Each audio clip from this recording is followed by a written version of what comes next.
পরিবারে লাগিয়া কিছু লোক আসলো পর্যটক হিসেবে, মানে ঘুরে যারা যারা ঘুরতে ভালোবাসে, কোনো জায়গায় যদি দার্শনিক কিছু থাকে দেখার মতো ওই জায়গায় একটু যাই ঘুরে আসে কি আছে।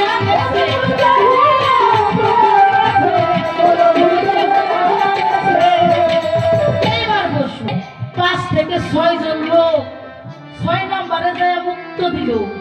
তার আগে বহুত বড় বড় 5 জন মাফ করতে পারে নাই। ওই 5 জন কারা? আর এবং নিজেকে বড় দাবি করছিল সেই ব্যক্তিটা কি নাকি? হ্যাঁ, এবং তাকে মুক্তি দিল কি? মানে প্রশ্ন কিন্তু একটাই, গজল শুনে খানা